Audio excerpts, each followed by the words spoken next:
That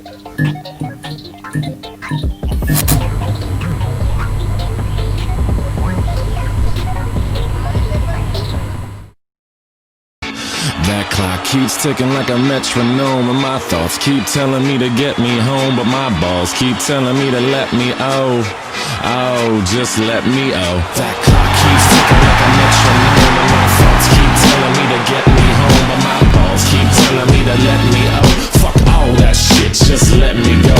Owers and tastemakers make us no chaser. Gets the blood flowing like a fucking pacemaker. Cut the middleman and inhale the vapors. Madman, old 10 Don Drapers. Cut the jukebox on, make the woofers blow. We gon' sit here until all them heifers go. Holler at the tens and spend a little dough. Not on them, no, they can buy their own drinks.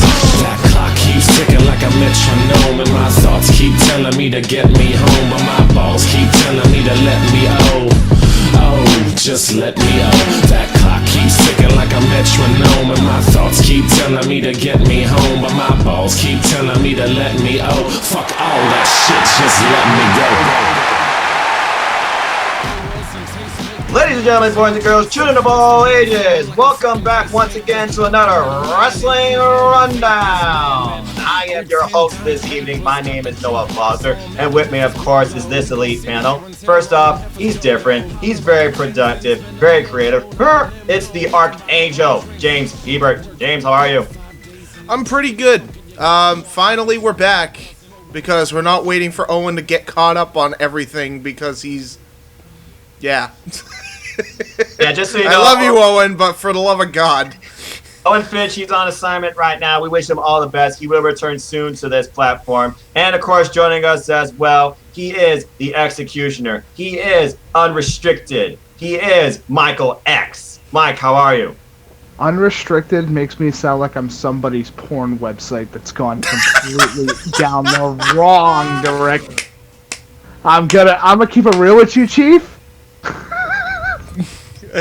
You kept it real. Hey, but yes. That's what I expect. Yeah, there you go. All right. Well, here we are. So, we got a lot going on, obviously, since the last time we were on this particular show. This platform, if you will. We all know what happened. It's been covered. But things are opening back up now, including Japan, which has completely opened back up. I feel like we should probably start with G1 and what's going on there. Noah, I know you've been covering that for the most part. How is it so far?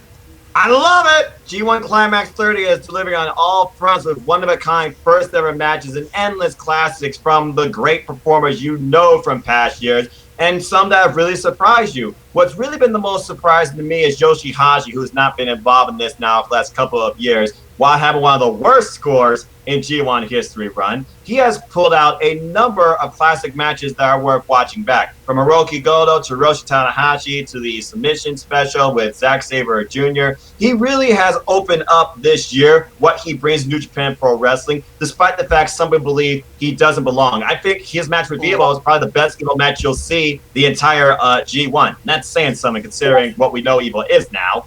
As far as the G1 Climax format, it's still all the same. You got 10 people in 2 blocks. You got your assured pick for winning, and then you have your surprise upsets. There have been a couple of huge shockers. We've seen somebody out Yano, and I thought I would never say that. As far as ace performers, I got to go with Shingo Takagi and Tomohiro Ishii. So far, G1 Climax 30 has been pleasing on all fronts, and we're in the final stretch. Tomorrow marks day 15. And come Sunday, we will find out who will be the one. Can Kota Ibushi get it done for the first time in New Japan Pro Wrestling history? 2 years consecutively, can somebody win the G1 Climax? We'll have to wait and see. We'll see. I do know, and I do have to say that as far as Yoshihashi is concerned, he's probably one of those guys that has always been so underrated and so, I would say, undervalued. Like, I don't think people realize how good Yoshihashi is. The Willie Rigo of Japan, ladies and gentlemen. Yes, absolutely. There you Absolutely. Go. Perfect comparison. He's phenomenal in that squared circle, no matter where he goes. And he's definitely fits right in with Japan.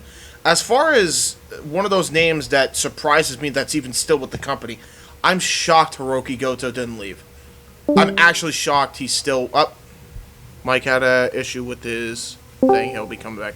But yeah, I'm shocked Hiroki Goto is even with the company still. Because I remember there was like rumors all before all this, craziness happened that he was actually leaving. And he was thinking of either going to Dragon Gate or Noah, one of those two places. So similar idea from Minoru Suzuki. You're absolutely right. I would honestly be okay with him showing up at Noah for like a couple months, just to start like a mini program. You never know. Just to get some more eyes on him, man. Is Suzuki gone? Is he gone from No, he is New still Japan, very or much is he New still Japan there? Pro Wrestling. In fact, he is the current, once again, never overweight champion, being Shingo Takagi at Jingu Stadium. And honestly, that's the last match in Shingo Takagi's run. Minoru Suzuki. Yeah. Awesome. That I'm looking forward to right there. I'm looking forward to that match probably most than anything else.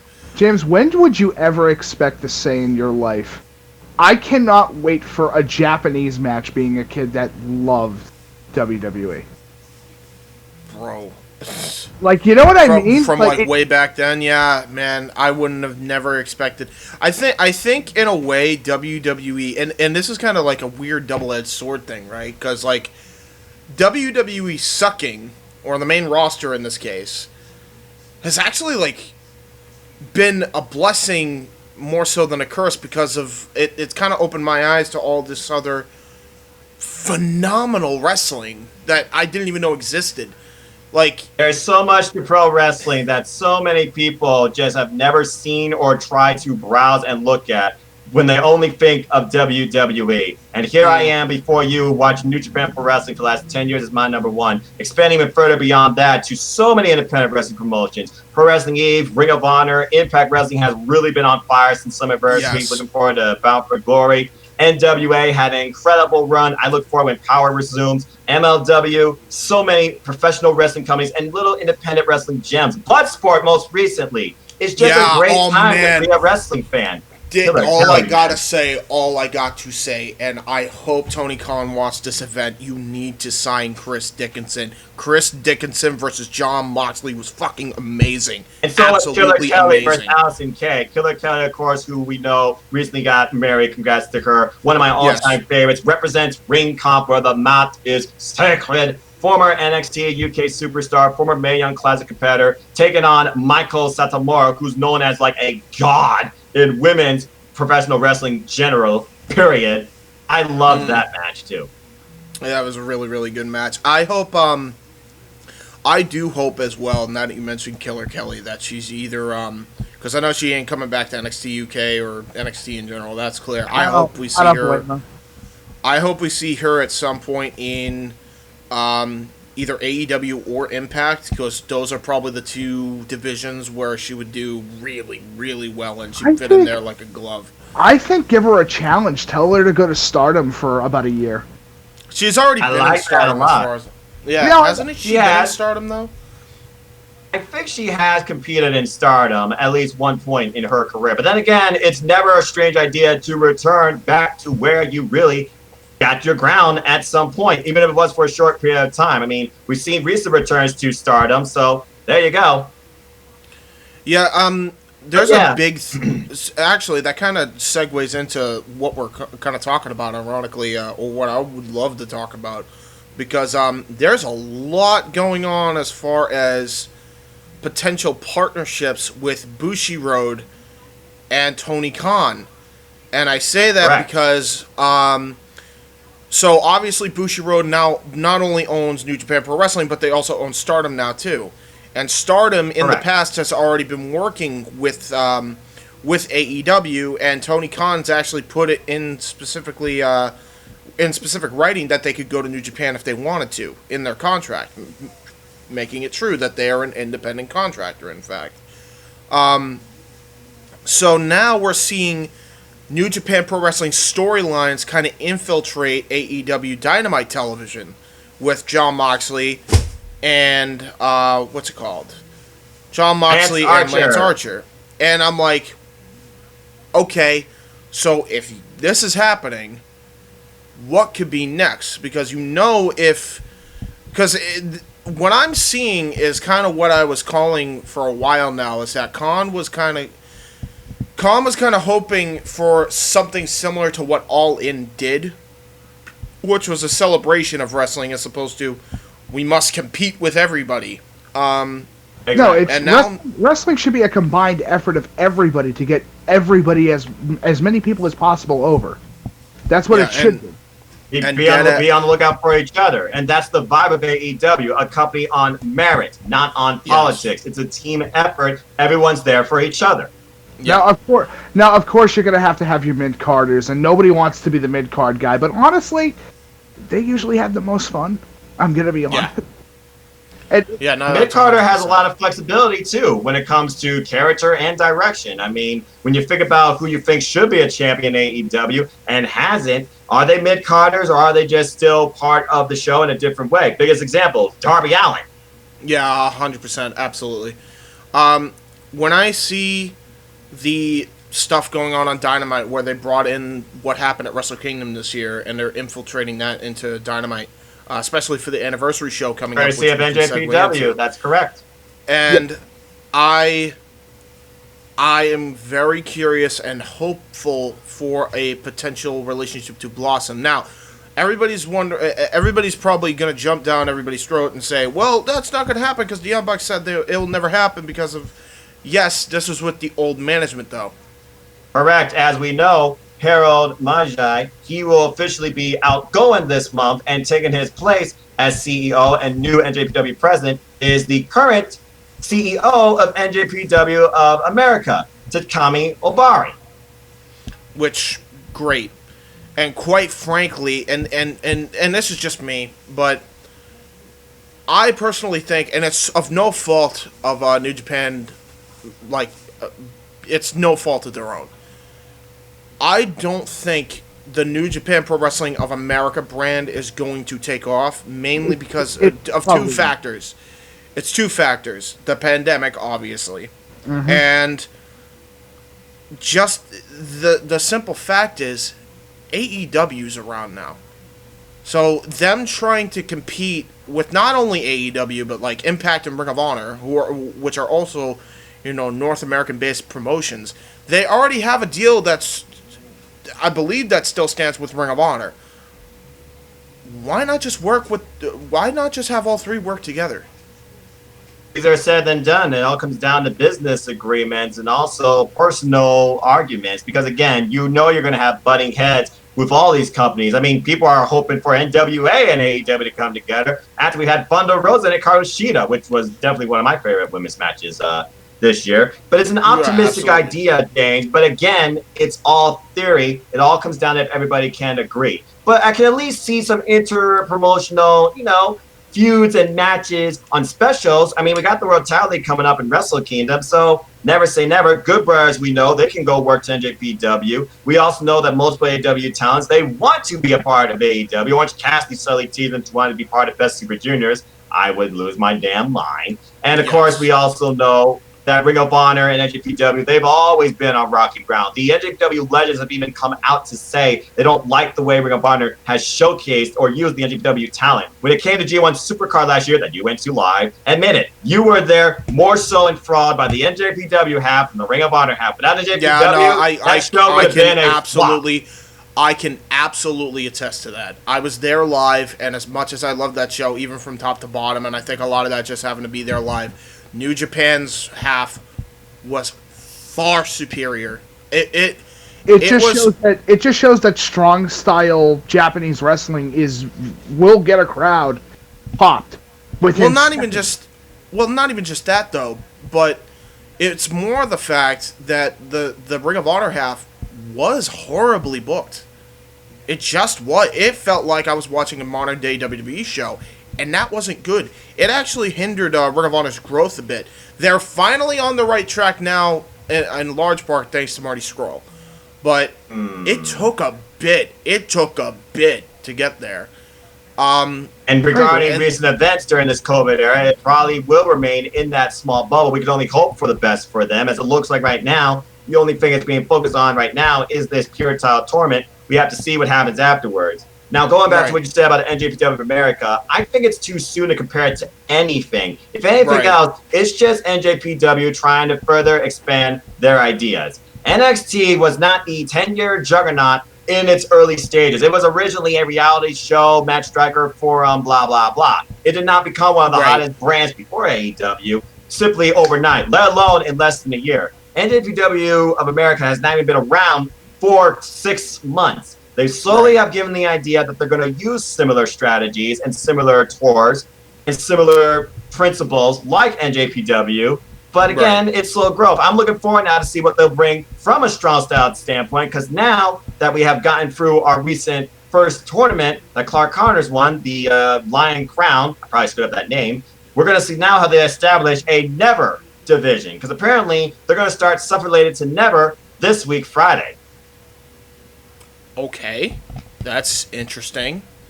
We all know what Never stands for nowadays, but as Chris Charlton so put it, that was not always what Never was meant to be. So we're really going to see how Never shapes NJPW of America. Considering at first you would only think that the IWGP United States Championship would be the only thing considered underneath this brand. Apparently not. Right. So, well, that's actually surprising to me, because so far Never Openweight has been an openweight title where anybody could challenge for this. Correct. There was no ranking system in place for it. So for them to move this title over there and make a whole division around it's impressive. It's impressive, but it's also weird, and I'm intrigued for sure. I'm not sure what to think.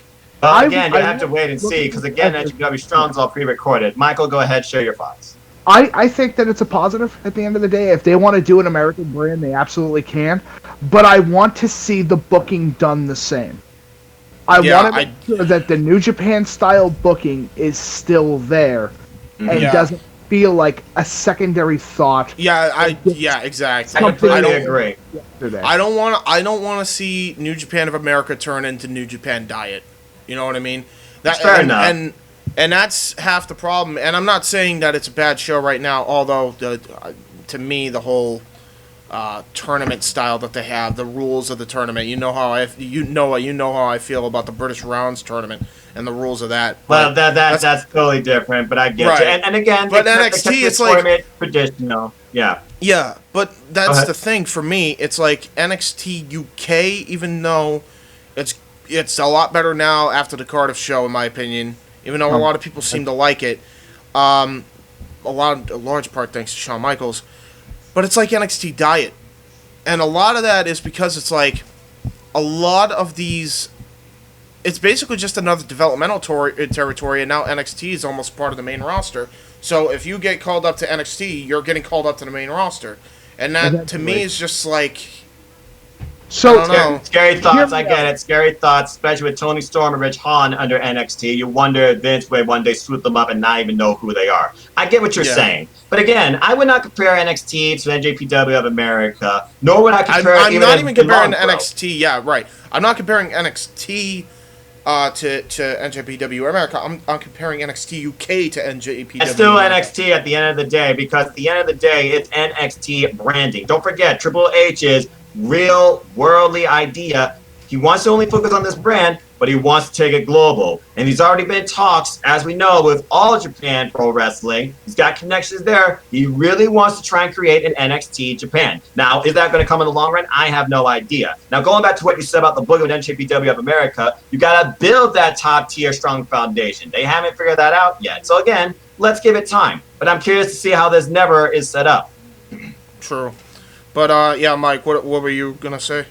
I think it's more the factor that if you're going to design your company in America, absolutely understand what American audiences are really interested in is helpful, not just, wrestling fans. Let's be honest, every wrestling fan has something different that they really enjoy.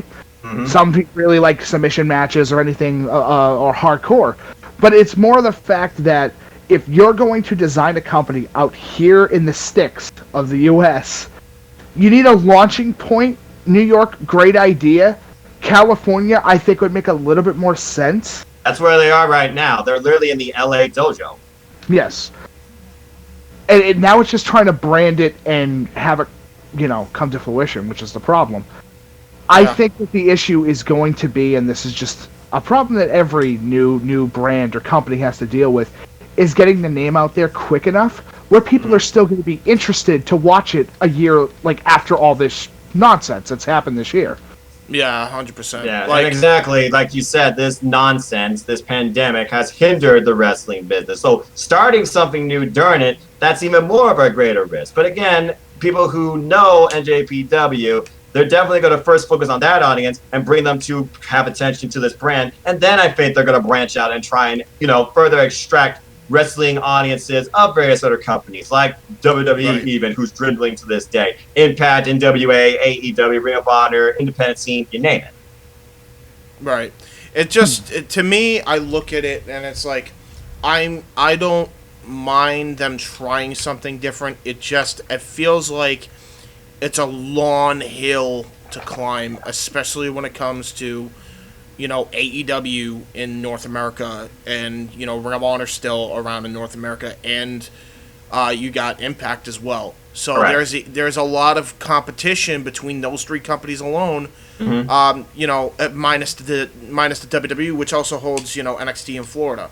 So there's a lot kind of in the way of New Japan of America to have a foothold. It's not impossible. It's just going to take a long period of time to do it. That's why we gotta be patient with it and hope that it slowly grows. And again, I look forward to seeing what happens this Friday with Never, and we'll go from there. Yeah, fair enough. Let's talk about current things going on as far as kind of what's going on with the anniversary show for Dynamite as well, because that's huge. That's going to be a big show. No, I don't know if you have the card anywhere. I was not able to get the card before we started this show. But it's pretty straightforward. All titles are on the line. MJF's going to have a huge announcement, apparently. Quote, huge. And Miro will be in action. But simply as enough, let's just focus on the matches we know and what really is going to be the meat of this card. Every AEW championship, 1 year since AEW Dynamite existed, thank God for us as wrestling fans, is now on the line. So let's go ahead and briefly highlight them. First off, the TNT title. Cody once again regained it after being Mr. Brody Lee, and something we haven't seen in ages. Looked well, I might add, and really defined across all of us big-time wrestling fans, a dog collar match. We had one of the originals, by the way, watching on from the audience, Greg the Hammer Valentine, and Mr. Brody Lee and Cody. They did that match justice. That was absolutely incredible. Cody which by the way, I love the fact that they are doing Cody Rhodes and Orange Cassidy. Mm-hmm. However, I'm almost kind of upset in a sense that dog collar match was not on this anniversary show. I agree with you 100%. I almost think they did it because they knew if they did this, it would have had to be the main event, and they didn't want to devalue the world title, so they couldn't do it. So that's why they put it here. That's the only reason I say it. Smart booking. The biggest criticism we have as wrestling fans among anything is not the people. It is literally the creative and the booking. When it comes to AEW, you'll see any other title in any spot, but they always respect that top prize in the main event, the AEW World Heavyweight Championship. Period. And that's how it should be. The World Heavyweight title should be one of the most important things that you have on your card.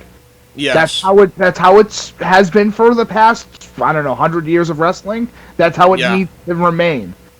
So therefore, and that's the only way I could see them doing what they did. But this match, exactly, it was worth the 5 weeks for Cody just to go into a darker realm of himself, but declaring he's still sticking with us. He's not going heel. Now we'll see 1 year later, as he said, he's coming in on Dynamite as champion after opening Dynamite in the very first match of the brand against Sammy Guevara. We'll see now how he leaves as champion. I'm curious if he goes back to his golden hair at this point. But again, kudos to both men in that match. Yeah. But we're not here to predict because we can do that all night. We're just talking about everything. And Orange Cassidy, of course, is one of the most organically homegrown made stars of AEW, getting the shine off Pac, Chris Jericho, and now Cody. And you know Cody's going to do everything he can to make Orange Cassidy look like a star, period. Because Cody 100%. cares about professional wrestling. And that's the difference with AEW. He also cares about putting over the young guy that needs the push. Exactly. Yeah, He's not just a guy in it for himself. I'm keeping it positive. Okay, so I'm looking forward to that match. Moving on from there, the tag team titles. And let's just say right now, how good is tag team wrestling in the year 2020 when you look across most of the wrestling scene that most people know, but AEW especially, as FTR in their third defense will take on the Best Friends. Best Friends, in my opinion, have been the team this year in AEW, considering all the work they put in during the COVID era, especially the nonstop classics they have given us, and most recently, that parking lot fight against freaking Proud and Powerful. They definitely... The best parking lot, which, by the way, best parking lot fight I've seen. Actually, best street fight gimmick match I have seen since Fit Finley and William Regal. Like, that's a long time ago. Yeah, I mean, you're going way back. Some people say, I haven't seen something that's good since John Cena and Eddie Guerrero. I'm like, dang, you're giving the praises there. But, dude, Finley and Regal. I actually think that match surpassed that one. Fair enough. 2004. It's fucking brutal. The friggin' flip off at the end from the mother. That was the best. That was the absolute best perfect way to close ending. That story off. Anyway, they now have another opportunity to go after the tag team going against FTR, who of course are backed up by Tully, and we've seen the champs now give us a tag team classic each week defending the titles. SCU tore it down against them, and most recently TH2 had the opportunity. So can the Best Friends get it done? Finally, after coming short against Omega and Heyman and Page earlier at, I believe it was Fight for the Fallen, we'll have to wait and see. Biggest criticism when it comes to AEW is the women's division. They don't put enough time into it. They don't have enough names. They don't have enough as far as direction goes. And you might be right from the early going, but they really have tried lately. And with the addition of Serena Deeb, that makes me very positive and optimistic about the AEW women's division future. And I look forward when names like Chris Statlander and Shauna return as well. But with that being said, the Kenny Omega, some say, of the women's division, she defends her title now against Big Swole. Big Swole coming off, of course, the tooth and nail victory against Dr. Britt Baker, DMD. The first, I might add, females singles cinematic match to be on a pay-per-view. That was pretty fun, too. And she, of course, had a fun little aggressive classic against Serena Deeb last week, really testing her, getting her ready for this match. Can Big Swole get it done against Hikaru Shida, though, where people think Shida's literally on a whole nother level, while she has Abaddon waiting in the shadows, and Nyla Rose, now managed by Vicky Guerrero, who we know is also number one in the rankings, waiting in the shadows. And you also wonder, will others step up, like Anna Jay, who I might add, AEW built in 6 months and is now a top draw name across all of AEW for the women's division. She's honestly one of the best parts of the Dark Order, to be fucking honest. I'm not going to argue that. Honestly. Mr. Brody Lee. I love her chemistry with her and Stu Grayson. I'm waiting for Stu Grayson to go on a singles run with Anna Jay as like a side person. But anyway, going off in the weeds. We also, of course, got to figure about Ty Conti, who got recently signed, and it's just happy beyond belief. Where is she going to stand? Are her and Shida going to have a match? Because we know Ty was saved by Shida from a recent attack by Nyla. Is Anna going to get Ty part of the Dark Order? There's a lot of things to consider here, and if Big Swole does fall short, how does that affect her future? We'll have to wait and see on that. Which, of course, leads us to, as you subtly put it, James, big time match, the main event, literally 9 months in the making. Lance Archer takes on the best wrestler this year, according to PW 500. Hard to argue with everything he's done. John fucking Moxley for the AEW World Championship. And John Moxley's not going in here with all the confidence in the world. He just feels he is unkillable. You're going to have to do everything you can to beat me. So a coin flip in the bar. Like you said, Lance, can you beat me? Well, everybody dies. Bottom line is this, come the anniversary show, it won't be the title matches that define the future. It will be the wrestlers in them that defines it, and the moments to be created too. You also gotta wonder, what is going on with the Elite? Will we finally see Omega and the Bucks go full heel and surprise us all come the end? It's the anniversary show. There's a big moment waiting to happen. And I don't think it's MJF trying to join the Inner Circle, only to set up a Jericho MJF program, which I clearly see happening towards full gear. Now that we talked about 100%. AEW Dynamite this week, I'm going to throw it to you guys, starting with Mike. Mike, your biggest expectations for AEW Dynamite this Wednesday. What do you see happening? What are you looking forward to the most? Honestly, I'm going to toss this one off to James a little bit more. I've been tempted to stay up to date with Dynamite recently, but I'm working Wednesdays, so I don't have the chance to watch it Wednesdays. I usually try to save that for like my Saturdays, so I haven't had the chance to watch the new episode yet. Ow. Well, I hope you enjoyed last week's episode, because again, it was a pretty darn good banger. Good. Yeah, so I still think specifically. I think that should have closed the show, personally. That's just my opinion. But I get what they did. 30 years of Jericho, celebrating him. Yeah, trust me. As far as I don't know if you're doing Spark, but obviously we should probably cover that Luther spot on I just did a reignited Spark. So we'll see what happens this week, and maybe we can actually do a Spark together. Because you and I haven't done a Spark in forever. And I'm going to start reviewing Dynamite too on Thursday nights, because I love this product. It's a great product, but I will say it's not without its flaws. Luther Absolutely, being one of them. Luther being one of them. But that's beside the point. Friggin', I really, really am looking forward to the main event the most. If I had to pick a thing, I'm looking forward to even more than that. It's definitely that tag match between the Best Friends and FTR. That's a match I've been waiting for a bit now, and I'm glad we're getting it. I'm glad that they really, really build the Best Friends as being serious, legitimate contenders. With just some of the, I mean, that street fight alone put them on another level. That's 100% accurate. As far as where they go after this show, that's what I'm curious of, because I'm with you. I'm waiting to see if there is going to be a heel turn, full-fledged heel turn between the Young Bucks and Kenny Omega. Well, Paige figured that there too. We gotta remember, we know what's at least starting off the course. A 8-man single elimination tournament to crown a new #1 contender to the AEW World Title that will be crowned at Full Gear. And we're less than a month away, by the way, from Full Gear 2, believe it or not. Which is nuts. Yeah, I do think they need, if they're gonna turn Kenny Omega heel, then Kenny has to win the tournament. There's no other way. You got no other option there. No, that's true. The money program, there's too many programs with Omega already. You got, if you turn him heel, you got an immediate program with Jon Moxley and 1 year in the making. Revolution. Yeah, year and change in the making there. Then you have to do either a Double or Nothing or All Out, Kenny Omega and Hangman Adam Page. You can also revisit between there, if you want to save it to All Out, Kenny Omega versus Cody, because not once have they explained why Cody has not been with the Elite since the last show in Atlanta, Georgia. They have not even been in the same ballpark. They have not been in the same wavelength or mention or storyline. We also know that Cody and Omega, they have different ideologies when it comes to professional wrestling as well. Right. And we have yet to see those two duke it out in a singles feud. So you definitely have a key point there, too. And that might be something to come at Revolution. Yeah. Give or take, too, depending on... And it all depends, too, because give or take, if they go full-fledged with the partnership with NWA, you know Aldis versus Cody 2 is happening.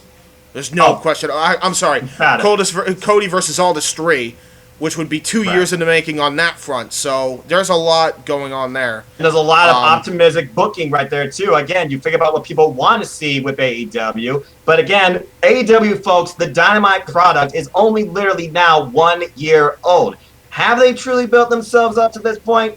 Absolutely not. The sky's the limit. I want to see what they can do within themselves before we go into more partnership ideas. But I would like to see a subtle tease or special match like they did at All Out, maybe at Full Gear. The question is, what do you do that with? That's a very good question. We're definitely going to find that out in the weeks to come, that's for sure. I'm glad they did the tournament too, because that was a very good call. Speaking of tournaments, that kind of segues into obviously what's going on in the NXT UK, so we'll go across the pond, and then we'll come back to one more North American promotion. We'll go to Impact after that. But what is going on as far as the current standings, as far as the British Rounds tournament that's going on for NXT UK? How's that going so Correct. far? Because I have not been catching up with that as much It's as I'd been going like to. pretty well. They give us one match each show, and it takes a good portion of the show. It actually was the last match of the last show, but they didn't close with that. They closed with the State of the Union address for the women's division by, of course, Kaylee Ray. But it's been going pretty well. So far, I've gone through 2 matches. Alexander Wolf, he was defeated by Nolan Dar due to, shenanigans, as Dar only does. And we had a great back and forth, but really high, fast-paced match with Flash Morgan Webster and A-Kid, where A-Kid has advanced. And coming this week, we will see if he is worthy as Joseph Connors takes on the Bomber, Dave Mastiff. And that's fair. That's fair. I'm looking forward to probably Dave Mastiff. I think, honest to God, he should probably be the next person to challenge for Walter. Because Walter's still NXT UK champion, right? Correct, but in 3 weeks, as of last week, in 3 weeks, they're pulling the trigger. It will be Ilya Dragunov versus Walter for the NXT UK Championship. Okay. All right. Didn't they already do that match, though? No. That was, I'm thinking of Coffee, where Ilya Dragunov interfered. Yeah, and that was back at NXT UK TakeOver Blackpool 2 in January. The only championship match they've done so far is Kaylee Ray versus Piper Niven, where Kaylee Ray, even with an injury, and we thought the match was going to be stopped, she persevered and won. But now she's got 8 other women, it looks like, that are ready to come after her, even though she incited chaos and was standing tall by the end of it. But if I was thinking about who's next to face Kaylee Ray, I got 1 or 2 people in mind. Jinny or Aloy Valkyrie. Yeah, that's fair. I would say Valkyrie makes a little bit more sense on the card in the actual scheme of things. Yeah, Serious, she's undefeated. Yeah, I agree. It's a weird thing because I try to get in. Obviously, NXT UK is kind of in a rebooting phase in a sense.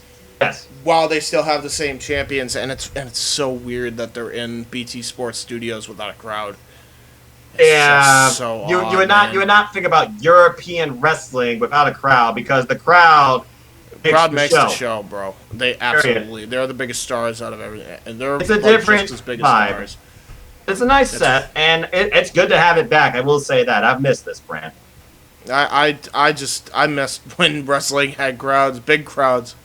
Oh God, this needs to end. At least we're slowly getting back to that with AEW and the new Capital Wrestling Center that NXT is in. And I might add, Japan, I like this hybrid of real fans and virtual fans. And New of course, Japan New was the Japan first now is to bringing do it, in though, more and more people. Yeah. Yep. New But they Japan, took their time. At 75% capacity now in Japan. Something like that. But they're still non-vocal, simply clapping. Yeah, of course. For Japan. It's Japan. Well, yeah, they always clap anyway. Exactly. They try not to make noise. I love Japanese crowds because the fact that you're able to hear what's going on in the ring, and they're just dead quiet when it makes the most sense. Because why would you be losing your shit off of a worked punch or a suplex? If you're a wrestling fan, you've seen 100, 200, 300 suplexes over the course of a year. I mean, that's just how... Well, but there's a difference between that guy and Minoru Suzuki knocking someone's ass. No, it's true. That's what I'm saying, is that a crowd pop needs to be deserved, not... I don't want to see another ECW crowd again. I don't want to just see where they're losing their shit off. Now every crowd, but now every crowd's an ECW crowd where they try to get themselves over. That's just how it is now. You know what I'm curious about, and this is kind of a question before we segue back into North America, but speaking of different countries, what is going on with AAA's Mega Championship? Is Kenny Omega still the champion for that, or has that completely changed? Nothing's been done yet. I guess they're finally starting shows up there, I think, but nothing's been done with that at all. Right, because I think the last title defense they've had this year was Kenny Omega on Dynamite defending the title against Sammy Guevara when they legitimately had no crowd in that arena. Correct. Which is just so weird, by the way. Still weird now looking back at that show. I'd probably... It was weird. It was weird in general looking at AEW Dynamite before they even had people as a side crowd with faces and heels. And that's when things really picked up for, I think, people as wrestling fans. Like, this is actually pretty cool. Yeah. Yeah, I agree. For me, I think that AAA, their best bet to get some of their talent on show, because like it's almost like they talk to other promotions, because I know Tyra Valkyrie has their women's title too over there, which is weird because she's in Impact Wrestling, but they're also, and they work with Impact, but they also work with AEW because they give Kenny Omega the AAA Omega Championship. So again, kind of another showing that Dynamite and is trying to work with other wrestling companies. I wonder if maybe that's what all wrestling companies should do. Stop trying to compete with each other and have a real shot at, giving some talent exchanges. Still running their own shows so they keep their unique identity and not like completely rating talent, but maybe working on some sort of talent deal where they can exchange talent, have new fresh faces come in, and keep Dynamite looking great on a weekly basis and exposing fans to new talent that they would have never seen before in WWE. Because right now, and I will say this right now, and I'm not saying this because I'm trying to compete, but WWE is under the Vince mindset where they don't want to work with anybody. Exactly. And that's the only reason why they're doing the whole NXT Japan thing, or trying to. If New Japan goes and works with AEW now, they're in trouble. I'm telling you, they're in such deep shit. They're already this year when it comes to the ratings. They would be way worse off if Japan actually partnered up with Dynamite. Or well, we know that one of the top stars, Hiroshi Tanahashi, he wants to do at least 2 more matches with Chris Jericho. Just saying. Yeah, and I wouldn't be surprised if Dragon Gate would just be like, well, All Japan might be bought out. Do you mind if we work? mind if we just put our differences aside and we'll both work with AEW at this point? Because Dragon Gate already works with AEW, so I would just say, fuck it. Everybody should try to keep their individual. The best era, I think, of wrestling, you could argue, would be the territory days. If you bring it to that level again, where there's different territories in America, Europe, Japan, Mexico, and everybody kind of works together, and the ultimate goal is to try to get some of their great talent on Dynamite. That's huge. And Impact Wrestling kind of does that when you figure about how much Kylie Ray wrestles outside of Impact Wrestling still. Yeah, 100%. 100%. But I think that's what they need to do. I think small and big independent companies should work together to kind of try and compete with WWE while also keeping their individuality. Because I love NXT UK, but the one thing they pretty much killed in the indie scene of Europe is companies' individuality. Look at ICW and look at Progress. They have absolutely suffered because of NXT UK. You can't tell me that they haven't. I would not disagree with that, but that's probably why also we finally got the video library on the W Network and WXW. Yeah, but still, it's a very, very WWE in a way kind of just takes them instead of working with them, whereas Dynamite ain't doing that. Dynamite's trying to work with these companies and get their stars over while also getting their stars over in another area. So, and the only time a Dynamite wrestler is not able to compete for an independent promotion is due to COVID. Safety precautions. Serena Deeb was supposed to face Allison Kay on primetime, but due to COVID risk, didn't happen. Yeah, exactly. Now, speaking of Impact, there's a lot going on in Impact all of a sudden. There's a ton going on in Impact. You want to start the women's division, the tag team division? I mean, let's start off with the freaking main event program currently right now between Rich Swann and Eric Young. Probably the best acting I've ever seen in wrestling in God knows how long. How did you feel when Rich Swann was pouring his heart out to Scott D'Amore about that one more chance? It's almost like Impact gives a shit. Yes. This Slammiversary, they've been reborn with new life. Yeah. Thank absolutely. God. Yeah. I think it's also due to the fact that it's now that they have, they're not pleasing a crowd, they're just doing what they're doing. They don't really have to worry about that much. It's a wrestler's show for the wrestlers. Yeah, it really is. And they do a great job, too. I just... There are certain things that I don't like. Obviously, Johnny Swinger. I don't know why he's still employed. Because his name is Johnny Swinger, and that's funny, I guess. I don't know, James. You're But the asking. fanny pack puts him over, and he and Crazy Steve form a unique dynamic. I don't know. The dynamic is What? I have a fanny pack, and Steve thinks that I don't know. I suck my own dick. I don't know. I don't know. I can't answer the question. Neither can Crazy Jesus. Steve. To be fair, Steve Crazy is crazy. Steve's also blind. So, Why is he blind? Lily is blind.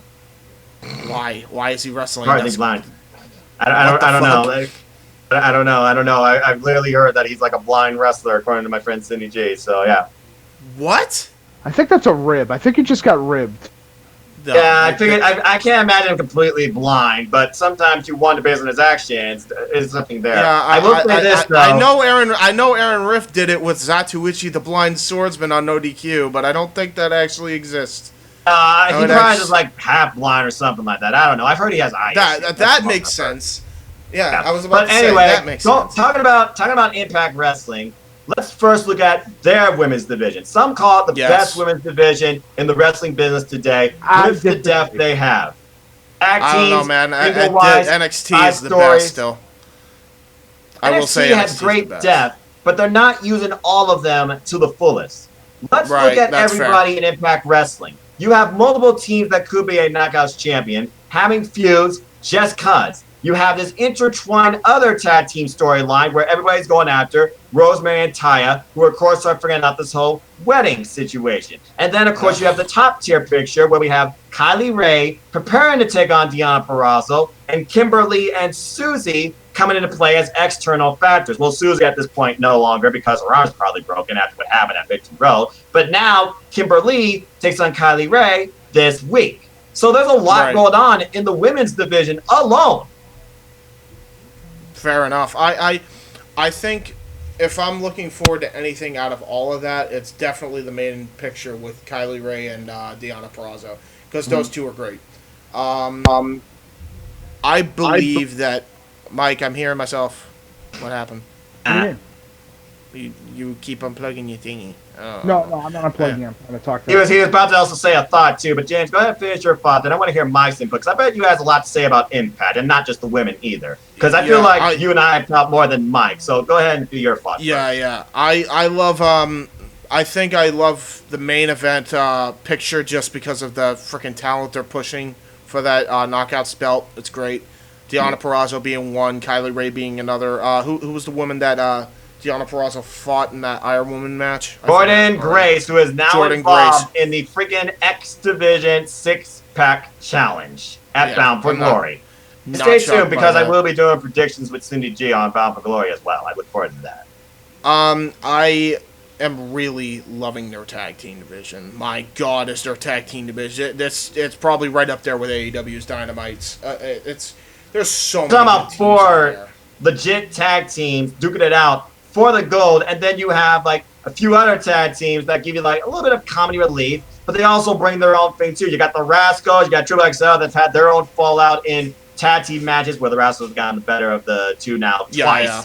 You have, of course, the Deaners. I don't know what they're doing at this point besides being involved still in the Wrestle House cast, but they're a pretty good tag team. But then, yeah, you talk about the meat of the tag team division, the Good Brothers, this odd duo of Ace Austin and Matt Mifune. It still surprised me that Ace Austin, one of the most homegrown, in my opinion, Impact Wrestling talents, has not yet been the Impact World Heavyweight Champion. That's got to be coming for this dude. But then At the some actual point, yeah. tag teams of the longest reigning tag team champions in Impact Wrestling history, the North, All Eagle, Ethan Page, and the Walking Weapon, Josh Alexander. And of course, the return, reinvigorated Motor City Machine Guns. And I saw Alex Selly live last year in Toronto taking on Matt Taven for the freaking Ring of Honor World Heavyweight Championship. Dude, this is so great. I'm so glad the Motor City Machine Guns are back. the great fucking tag team ever blessed on God's green earth. Yes. If somebody fights me on that, I will prove that you're wrong more times. There are Bro, so many people right now that are going to go after you for so many teams. Give me one. Oh, man. Give me one team that has completely redefined how tag team wrestling works. The Young Bucks are the Young Bucks inspiration is the Motor City Machine Guns. So what is that? There you go. There you go. And some people, including JR, call the Young Bucks the greatest tag team of all time. Well, they're very good. They're a very good tag team, but Motor City was doing things that were. It's some of the best unison tag team that you're ever gonna see. Yeah, dude, Really absolutely. It really is, and if somebody's going to fight you on that, go right ahead, but I will prove that you're wrong. Bro, the Motor City Machine Guns, not only are they crisp with their maneuvers, but they lay their shit into, and that's what really stands them out against any other tag team then or now. They're so fast, they're fluid, they're smooth, but they also lay their shit in, so it looks like a struggle every time. And it's also the fact that not only is every single movement that they do feel like a goddamn snap, but it feels like it's two individuals that know each other so well that they're doing this as a second thought. Yeah. They're not planning spots, they're just doing it. Exactly. It's so natural. The best tag team, it goes to show how valuable Motor City Machine Guns are to any wrestling company. Is because when you look at Impact Wrestling in 2010, their like worst year arguably that they've ever had, but because of who was booking. Immortal. The highlight every single week was the Young Bucks, Motor City Machine Guns, and Beer Money every single fucking week. Motor City Machine Guns were always at the top of that heap. Always. They were phenomenal. Absolutely phenomenal. And their matches with the Young Bucks, tremendous. They're classic. Absolutely classic. Yeah. It was trying to take tag team wrestling, not throw it on its head, but do things that nobody's ever seen tag teams do, which is unison moves.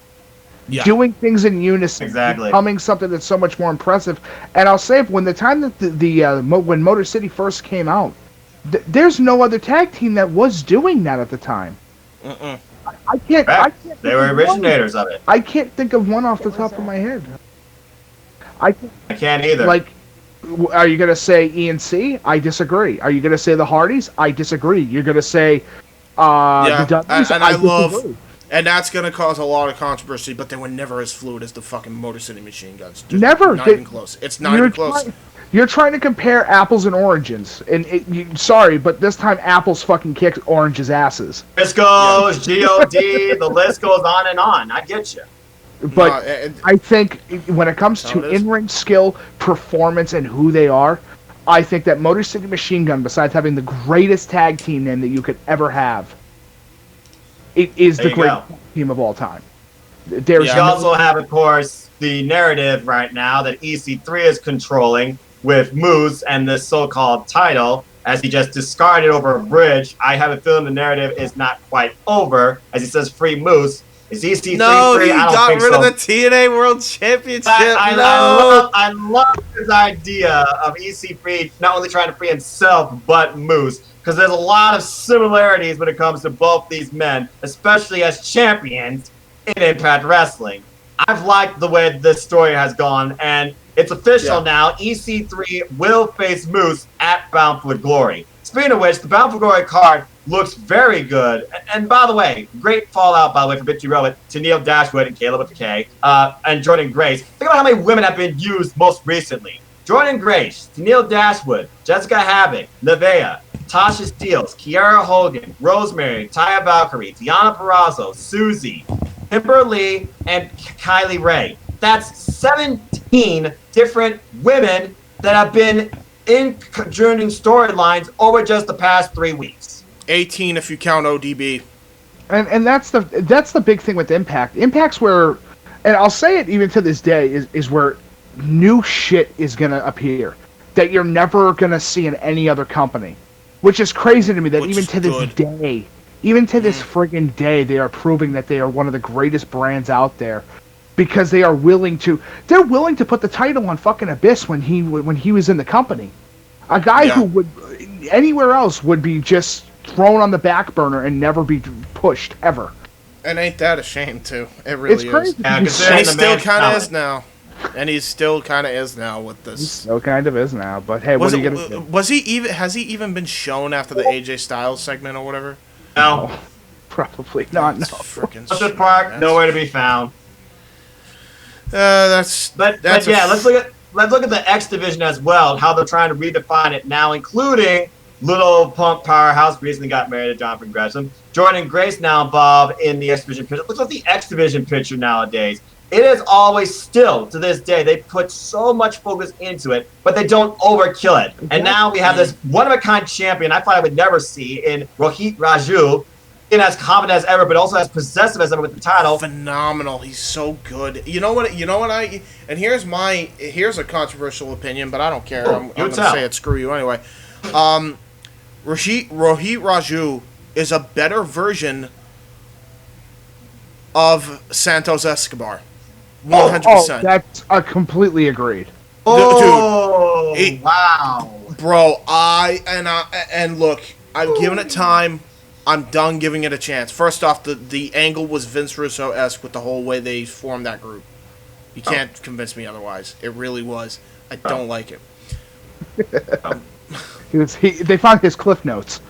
They did. It just said bro a lot. Like, Pretty much. and we're not talking about. Matt And this Riddle's- is like Matt Riddle's we're not the only talking. one We're that says talking. bro a lot. Yeah, we're not talking about bro. We're talking bro. Bro, let me tell you something, bro. That kind of bro. That bro you want to run away from. Listen, bro. Okay, I want you to hear me out, bro. Okay, if you want to push this division, to the utmost, like certainty, here's what you're gonna have to do. Okay, first, I need to become world heavyweight champion. Trust me, it's for the story, bro. If people are gonna love it because of the story, bro. Then after that, what I want you to do is have Vacancy win the title again, because when Vacancy wins, we all lose, and that's so that way Vacancy looks like it's the strongest heel of them all. Is Vacancy a heel or a face? It Vacancy's can change whatever it any wants to time, be, bro. baby. Pickett is the all-time greatest anomaly in professional wrestling. He's been champion now in every company under the sun. We will never understand Bacon. And Right. remember, Didi, he's the old if bastard any- too. Oh, God. if any wrestling company ever watches our show, which is more than likely none, but if they do, it's DDT, who are salivating at the idea of creating a character in their promotion called Vacant, and having him win every single championship in Japan. And it They're only, just God. salivating at that idea. Oh, but God. he can only hold it for about a month. He can only hold all the titles for about a month. And And well, That's actually, heavy. that I don't know, I mean- man. I mean, I'm that's true. saying, wait, what's the injury report on Bacon, though? Yeah, he has short time range, but has he ever been injured? never. No, man, He he's has the most good- reliable. The ultimate There you workhorse. go. Dude, he's the ultimate worker. He's All the right, most let's go. reliable champion. And the funny thing is, you can't see him either.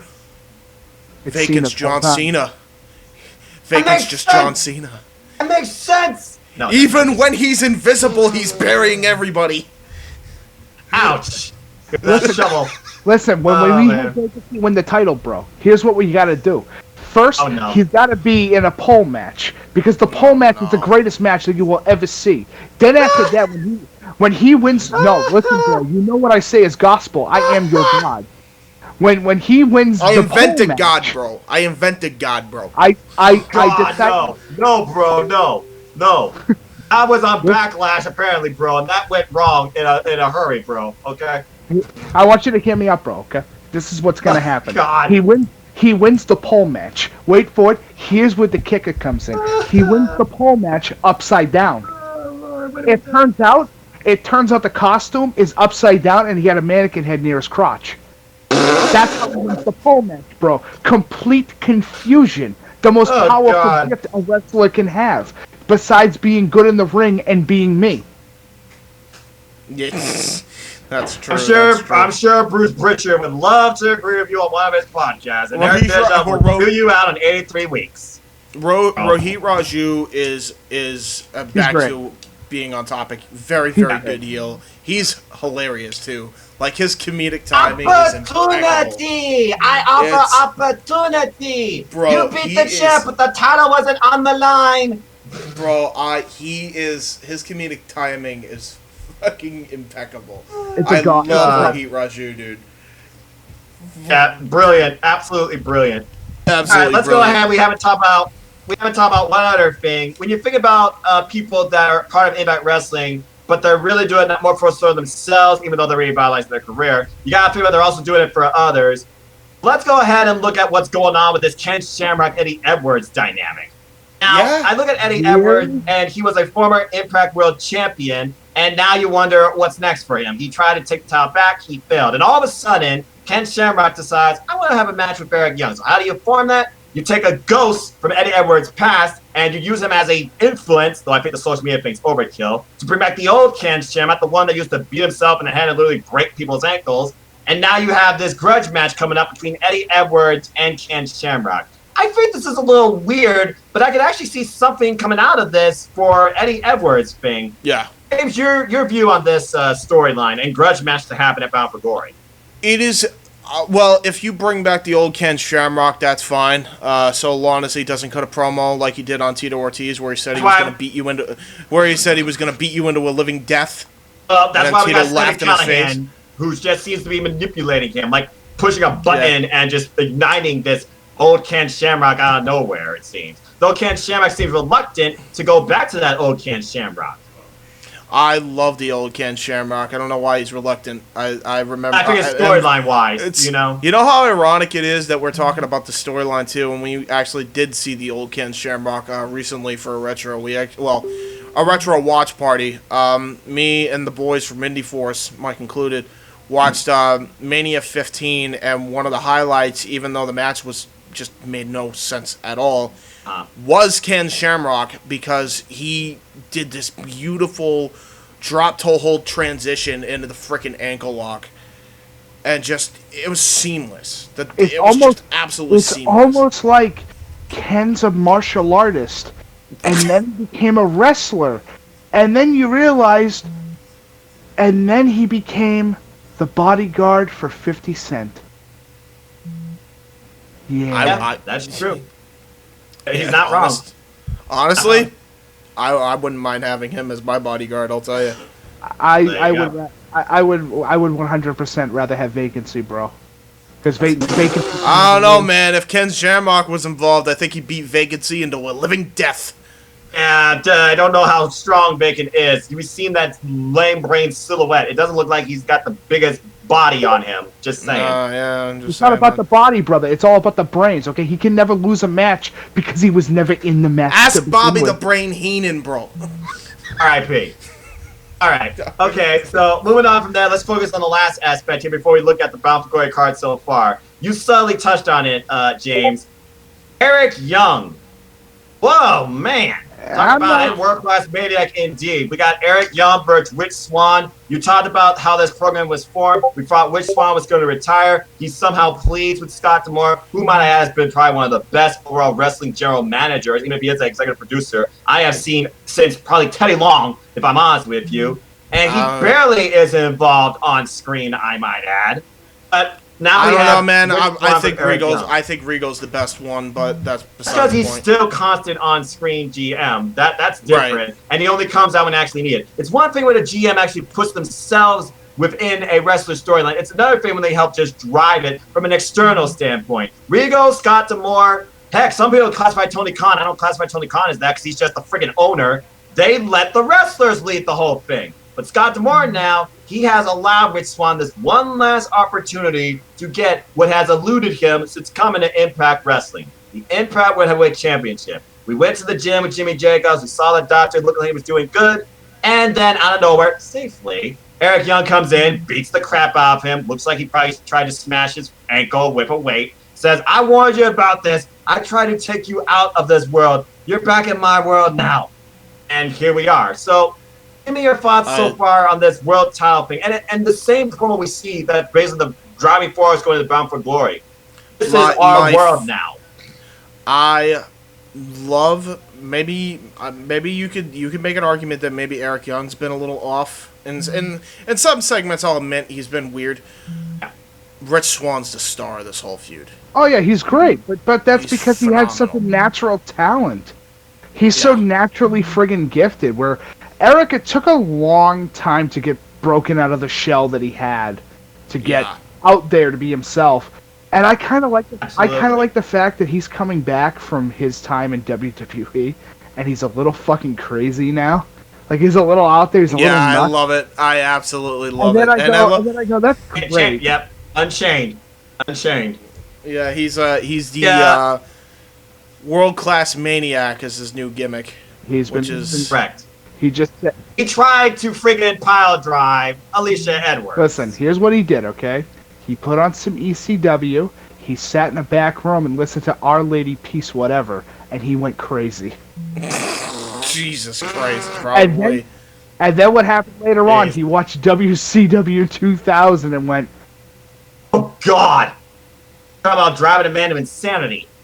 All right. Great promotion. The bottom line is this. We're going to get an update on Rich Swann tomorrow on Impact. Let's do it. This week on Impact Wrestling, we got Kylie Ray. I almost said the other Ray. My bad. Kylie Ray versus Kimber Lee. We got the big horses of the tag team division as Madman Fulton and good brother Big LG. They will duke it out in a one-on-one match.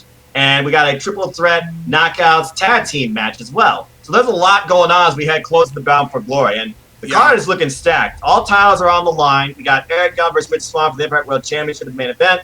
Deonna Purrazzo versus Kylie Ray for the Knockouts Championship. And I feel like somehow there's going to be some possessiveness of Su Yung within Kylie Ray. I mean, we got to sell a teaser of that backstage as she dropped Kimber Lee. Because, again, Kylie Ray, we don't expect her to do that. But, again, I feel she needs to channel that aggression if she's going to beat Deonna Purrazzo, who is just right now phenomenal worker right now. Yeah, 100%. 100%. We got the four-way for the Impact World Tag Team Championships that many believe is going to steal the show, as we got Motion Machine Guns versus Good Brothers, Mammoth Flonase Austin, and the North. X Division Championship Six-Pack Challenge as Rakeem Raju gives the opportunity to former champion Chris Bay, that just beat him, Jordan Grace, Trey Miguel, TJP, and Willie Mack. We got Moose versus EC3, Ken Shamrock, Whip, Sammy Callahan, face Eddie Edwards, and officially just announced another All Your Shot Gauntlet, which means anybody could be involved in this match, and the winner can go after any title they choose. Yes, and I'm very much looking forward to that. They got a loaded card. Dude, there's a loaded week in wrestling. We got the Dynamite special. We got Bound for Glory coming up. We got freaking NXT's Halloween Havoc. We got obviously the stuff going on in NXT UK going on right now. We got the G1 Supercard. It's a crazy, crazy time. I didn't even think we were going to be in a time where it was going to be, wrestling was going to be very newsworthy, if I'm being fully honest with you. But it's kind of back to being like full steam ahead. Not even more than ever. Yeah, one thing, it's not necessarily a negative, although it is a problem. The one that hasn't been hitting on all cylinders since they were last seen is the NWA. Obviously, everybody knows the pay-per-view problems, and I think a lot of that has to do with the people they just randomly partnered up with. What is it? What the frick is the other company that they partnered up with? Primetime Wrestling? Whoever they are, they're not good. It's just simply put, they're not. I actually would prefer the power format, which was definitely a bit weird for me when it comes to pay-per-views, but it was way better produced than how they produced it here. It was studio wrestling, and also it wasn't pay-per-view. It was just weekly streaming, sometimes an hour. Sometimes they had extra specials called Superpower that went for like 90 minutes, and it really defined studio wrestling in an era you don't see that anymore. The only pay-per-views the NWA has done since that rebirth was Hard Times and the Crockett Cup. And since then, they've kind of been more so just trying to connect with us as fans, but also kind of giving us lessons too, as mostly before this primetime specials, we've only had podcast specials and other like external character type special showings called Carneyland for the NWA. Which I am glad that they did that, because they knew they weren't going to be able to do wrestling shows, so they at least build on the characters they had. Which I'm glad, because if you're a new viewer of NWA and you like what NWA is doing, but you want to learn about the characters, well, there you go. Yeah. But we've seen also they're- now what they can bring as wrestlers. The partner is United Wrestling Network. Yeah, some of these matches were a bit odd, but I thought Trevor Murdoch versus Aaron Stevens was a good match. He finally won the title. Congrats to him. Now, as Aaron done with wrestling, we'll have to wait and see. Thunder Rosa, Priscilla Kelly, phenomenal match. And once again, Thunder Rosa, who is a Triple Crown champion, I might add, holding 3 different titles. Unbelievable. She successfully defended, once again, the NWA Women's World Championship. And, of course, Nick Aldis took on the real Mike Bennett, I would say, because I thought Mike was going to resort to dirty tactics. He did not. In the end, it was a losing effort, but he gave Nick Aldis a hell of a run for his match for the Real World Championship. And it's also been said by Nick Aldis personally, NWA Power will return. So I would not count the NWA out at all, but I do agree Power needs to return. Power needs to return, and let's just call it what it is. This already in the first month, this partnership with whatever this wrestling company is an absolute bust. United Wrestling Network. Their pay-per-view shit the bed so many freaking times. It's honest to God, it's almost like they're operating on DSL internet. It's bad. Dude. No, because they would operate better with DSL internet. This thing was a. Can I use nice words or bad words? I think I want to use bad words for this one. I said you're unrestricted. Go for it. All right, awesome. It was a fucking travesty. this was bad, dude. This was the liquid shits bad. This was bad. Poor Jeff Meacham, by the way. My God, I felt bad for him trying to watch those Tuesday specials. I don't think I feel that bad. I kind of want to sit there and say, "Good, yes, let the hate flow through you." Okay, it's not so much that the product was. It was just the freaking presentation. We know what the NWA is capable of. They just picked a really bad service. Yeah, it's a streaming quality. Fight Network has enough problems as it is. I don't know what the hell happened here. Good Lord. Yeah, the United Wrestling Network is responsible, I think. Because I remember NWA Power did, what was it? Their pay-per-view where James Storm and Nick Aldis main evented. And how great that was, and how, like, as far as when it comes to quality-wise, this was not it, Chief. This was not it. No, it wasn't. It wasn't. But again, I guess you could say they tried. But at least we did get to see some NWA wrestling wherever you were able to try and find a clear signal. Because certainly was able to find. I knew I had to at least see Camille back in action against Henry Monroe. That was pretty good. Camille is no doubt a future NWA Women's World Champion. I'm just waiting for Camille. Dude, Camille's fucking great. Oh man, fantastic. Camille's a very good wrestler. You could tell there's a lot of personality of what's his face. I always call him Bram because I can never pronounce it. Tom Latimer. You could tell Tom completely trains her well. And they're married. They're officially now married too. So congratulations to the two as they got quick round of applause for the married couple. There you go. You know what? When wrestlers find happiness, I'm happy for them. We've seen a lot of good wrestling unities now. I mean, Jonathan Gresham, Jordan Grace, Kylie Ray, she found somebody. So kudos to those that find happiness in wrestling. Without a wrestler, there you go. I am very happy we are far past. I'm very happy we are past the days of Deborah leaving Mongo McMichael and Sable leaving Mark Merrow. That's good to see. I'm glad. Amen, brother. I mean, to be fair, so yeah. Wouldn't you leave Mongo McMichael? I mean, I wouldn't.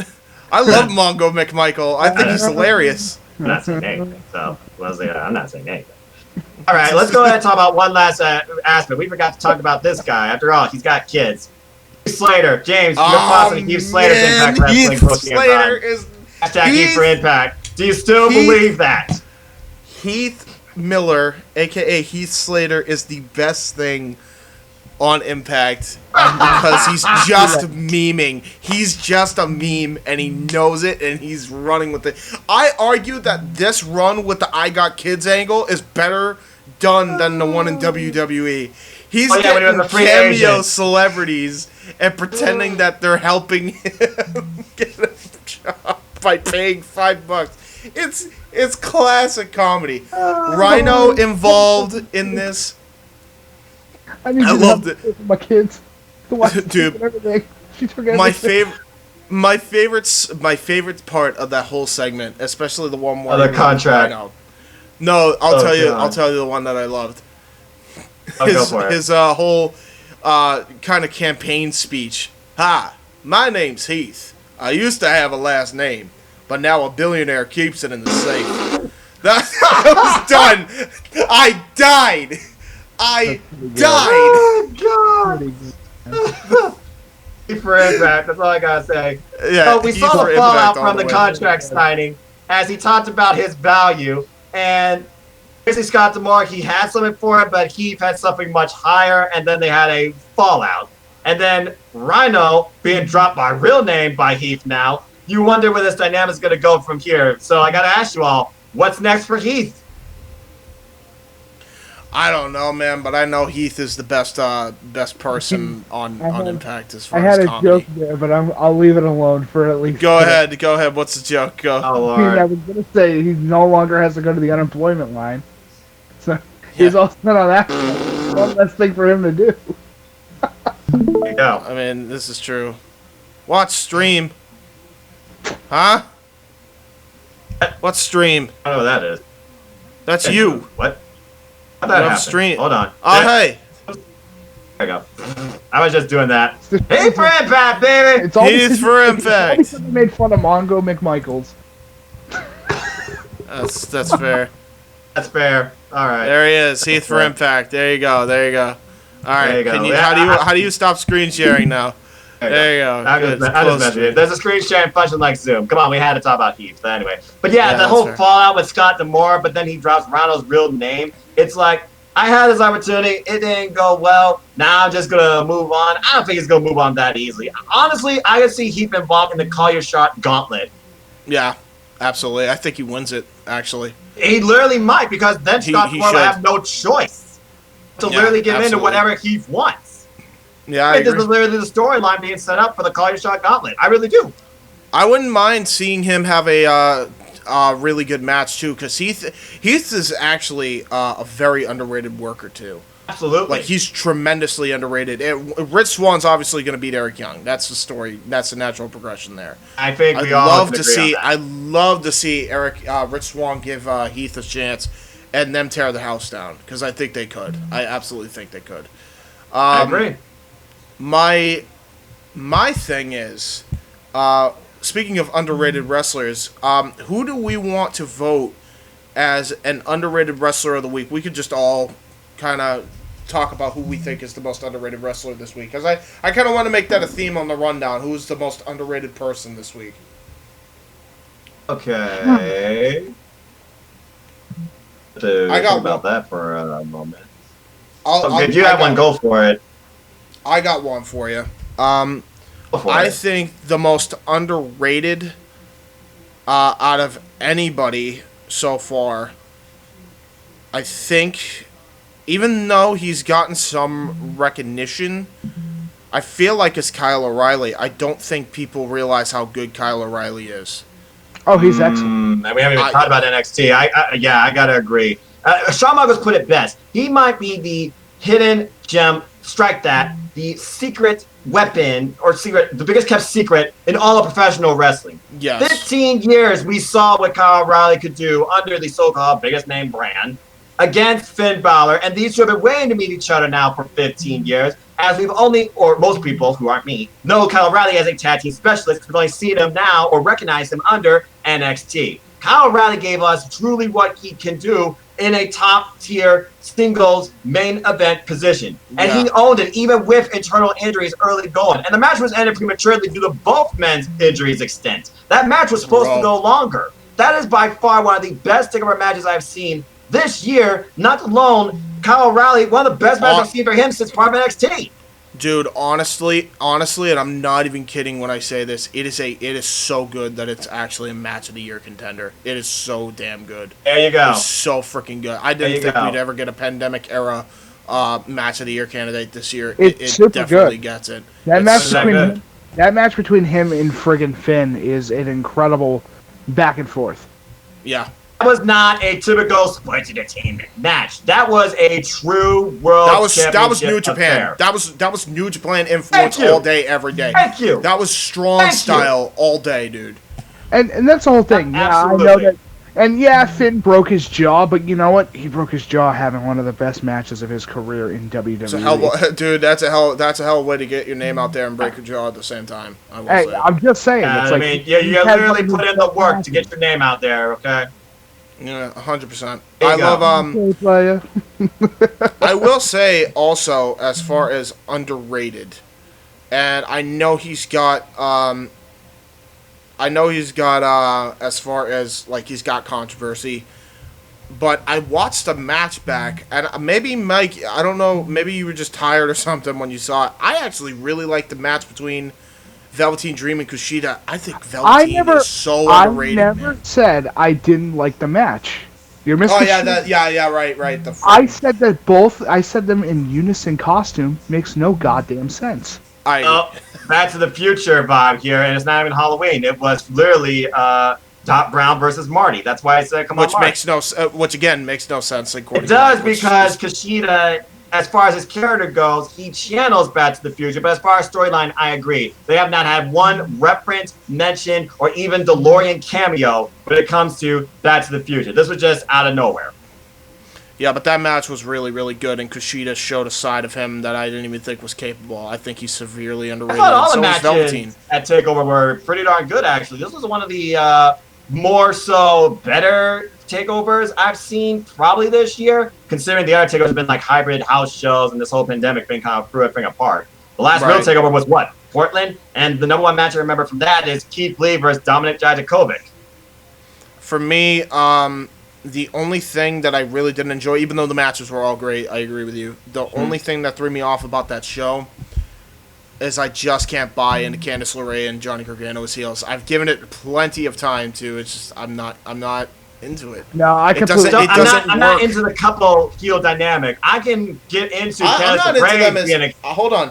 I'm not even into them being heels in general. Mike, you could explain why better than I could. It's because he acts like a babyface in matches where he's not the babyface. Yeah. So it's one of those like awkward dichotomies for the fact that he's trying his damnedest to be a heel, but it's super unbelievable because he doesn't act like a heel in matches. He just doesn't. Also, even in the match with Ciampa that he had, by the way. Yeah. The vibe though, you gotta remember this is NXT. Heels and faces is kind of like a blurred concept at this point. It's just the better wrestler or the wrestler people like the most. And everybody loves Johnny Gargano no matter what, because he is Mr. Takeover. He's been in 20 of them. But hear me out, and this is the truth.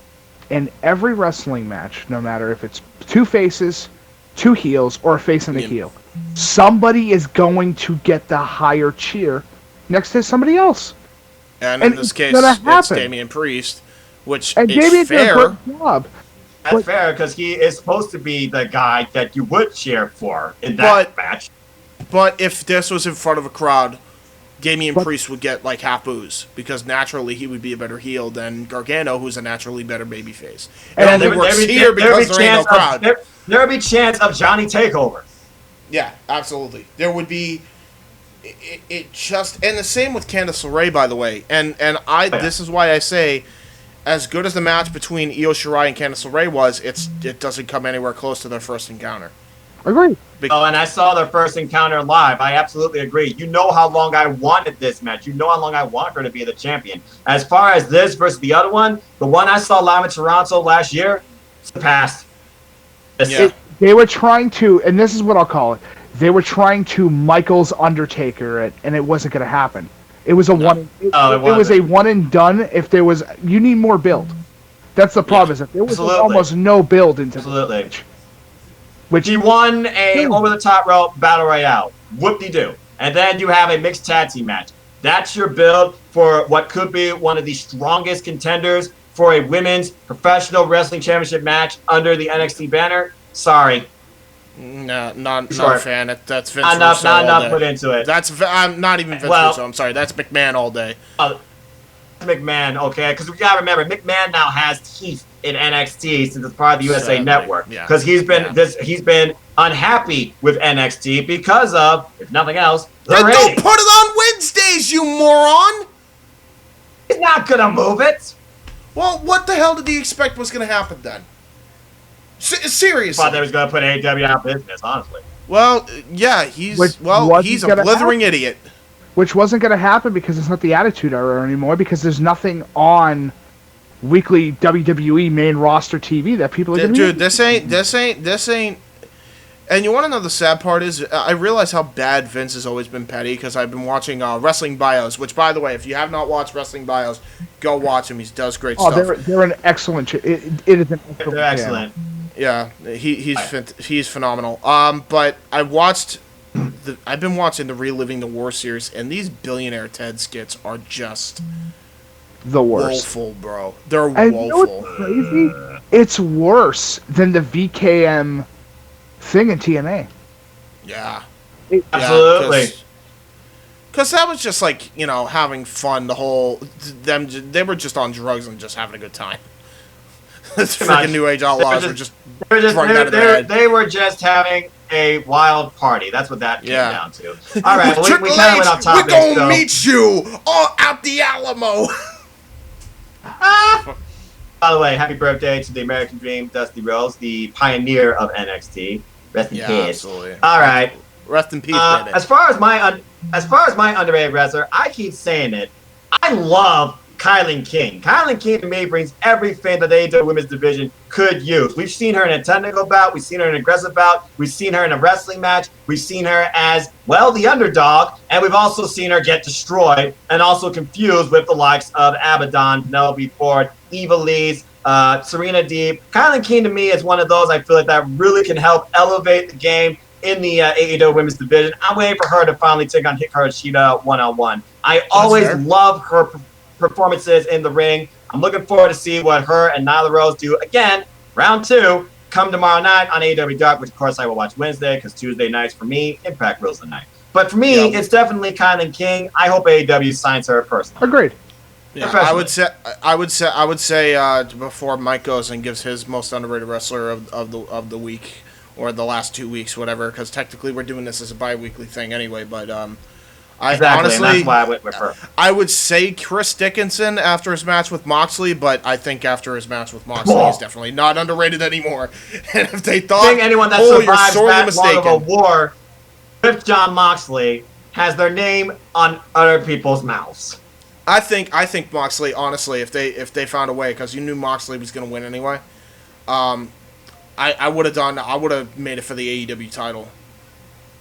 I mean, it probably would have given him the result away a bit, but like, honestly, the match was so good that it should have been for the belt, in my opinion. I mean, Chris Jericho brought the AEW World Title to Wrestle Kingdom at the potential of Hiroshi Tanahashi challenging for it if he beat him. So the idea of putting this title out there in other promotions, independent or big name wise, that definitely does give a little bit of an idea to the future as well. So I do like that kind of, James. I kind of wish they did do that. But again, with the fact and also the run of the AEW title being stolen, probably not the best idea.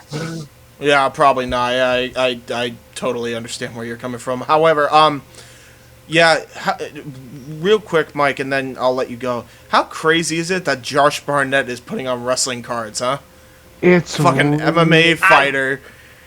It's really funky, yo. It's great though. I love it. I love it. I love it. I love it. Former commentator for New Japan Pro Wrestling with good old JR, former MMA fighter, bringing us a great wrestling card that feels like a fight type feel. I mean, again, look at the matches from Bloodsport. You can tell there's in Josh Barnett's Bloodsport. Honest to God, look at Bloodsport. Yeah, it's wrestling. Dude, it's straight a rip of Pride wrestling format. That's what it is. It's Pride in wrestling format. Which is there is no negative to that statement whatsoever. Yes. Mike, who do you got for underrated wrestler this week? You know, I'm gonna be 100% honest. Go ahead. I'm gonna have to probably say Sean Spears. I haven't really heard anything. I haven't really heard anything that big going on with him over like the past 3 or 4 weeks now. The small things he has been doing has been really good, especially on Dark. But he's excellent. I just wish that they would push him to the utmost atmosphere which he needs. He needs Maybe they'll figure that out because it looks like he's trying to form some short-term singles program with Scorpio Sky, because that was the last we really saw of him, as he wished Scorpio Sky good luck in their 20-minute Brush of Greatness with FTR for the tag gold. Which makes sense because he's also a Tully Blanchard guy as well. Exactly. Yes, and great continuity. I'm so glad they actually addressed that and didn't just forget about it. They brought in the stuff that happened at Late Night Dynamite into the regular Dynamite, which I loved. I love the fact now that Dark is actually merging more of the storylines and the character development into Dynamite as well. This is what Dark should have been for a portion of it anyway. Yeah. But another underrated wrestler, now that you mentioned that, Mike, with Sean Spears, can we agree that Matt Sydal is criminally underrated? Holy shit. Absolutely. He lays his shit in, yo. He lays it in. And that match with Sean Spears from Late Night Dynamite, and might I add, unbelievable. A wrestling forum after a basketball game. 500,000 views. Yeah. That's insane. That's great. That's great for Dynamite. And they probably got a new fan base a little bit, too.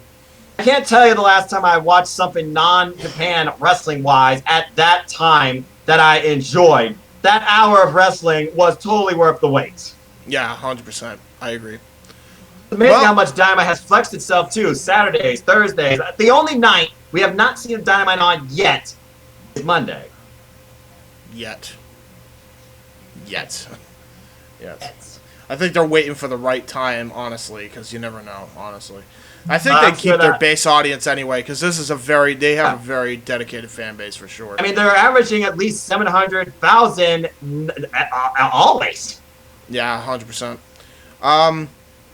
I'd love to talk about more wrestling, but we are going to be running short on time because I got a time limit on my end, so I think we can. You got the horn.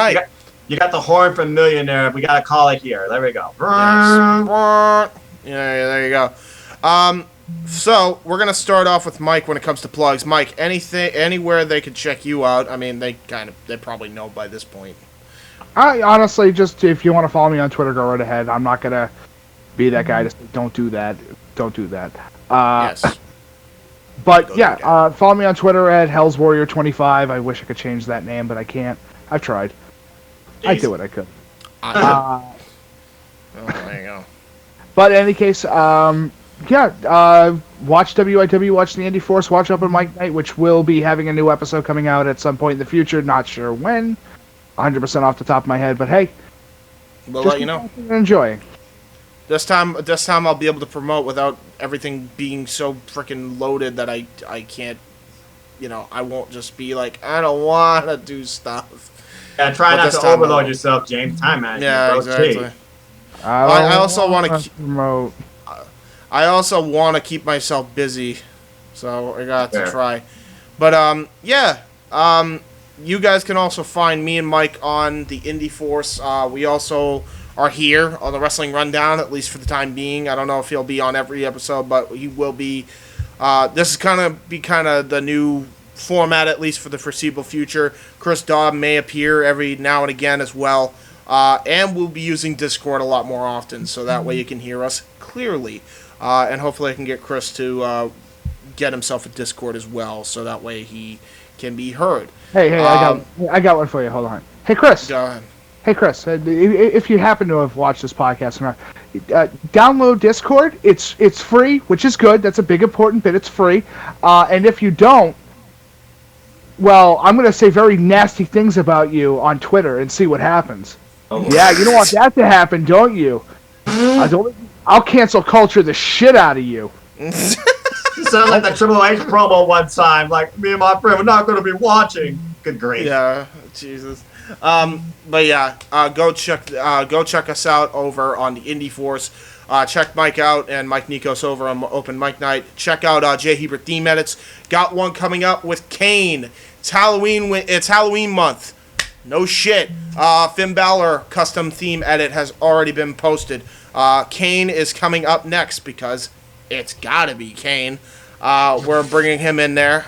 So he's, yeah.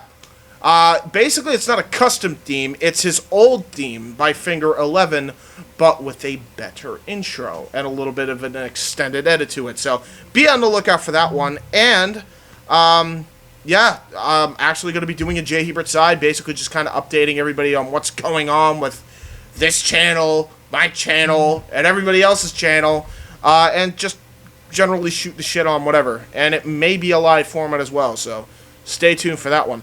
But yeah, that's pretty much all I got to plug. And also check out Weymouth Youth Wrestling. That will be also down in the description now because I updated the description. Check out WYW Immortal. It's over 2.3 thousand views and going strong. So go check that out as well. And check out youtube.com/user/WYW Pride. And that's the plugs. Noah, where can they check you out? Because you are the host, my man. I'd like to figure we're all equals here, but thank you, and it was fun doing this with you. People, you want to find me or know more about me, know this. I'm just a simple man and a lifelong fan of ... wrestling. Wrestling! I'm right, wrestling, not just sports entertainment. So if you want to find me and talk anything wrestling or sports entertainment, you can find me on Twitter, Instagram, or PlayStation at Foster1916. I finally broke it. Find me on my really phone. hope that becomes a thing from this point on. Oh, it's always a thing. Incredible. That's incredible, and that needs to be your intro. James, we need to do this gentleman a custom intro proper. And I will find a way to get you Simple Man by Leonard Skinner. Wrestling. I love wrestling and sports entertainment. No. I said I love wrestling, but I'm okay with sports entertainment. So if you want to hear me say sports entertainment more, again, I'm coaching. It's Instagram, Twitter, PlayStation, at Foster1916. Simple YouTube channel, youtube.com/c/NoahFoster210 for all things wrestling, and shouts to my ATW family on Twitter. Upcoming content this week includes live Simple chats as always, Friday nights, 7 p.m. Eastern Standard Time, coverage, reviews on G1 Climax 30, as well as the AEW Dynamite show, and what's to come on AEW as well. And those are my primary focuses. I also have a Twitch now, and Foster191625. I'll be Twitch streaming this Saturday, maybe Sunday if timing works. Crash Bandicoot, Fall Guys, and a different game too. I don't know what yet. Now I'm figured out by now. You know what I'm about. Support, No DQ, WrestleJoy, Team All Elite, and support pro wrestling folks. That's the heart of it for all of us as pro wrestling fans. So as I like to close, support the wrestling outlets, both big and small, and let's keep growing. This incredible, diverse, unique, elite, authentic, unscripted, unrestricted wrestling community together. Simple as that. Be safe, y'all, and have a good night. Have a good night, folks. Woo! Enjoy sports entertainment. Make that work week all 5 days in the bucket. Fuck it, you got a boss who's a jerk who doesn't. Throw on some Wu-Tang, bring the motherfucking ruckus. There is no pretext. We are living and we love it on a budget. Never mind, we just nudge it to the side. Give the kids a little time. We are living till we die. Focused and we hustle, but we still be getting high. No exception to the rule. Do what you do to get by. Cause I keep ticking like a metronome, and my thoughts keep telling me to get me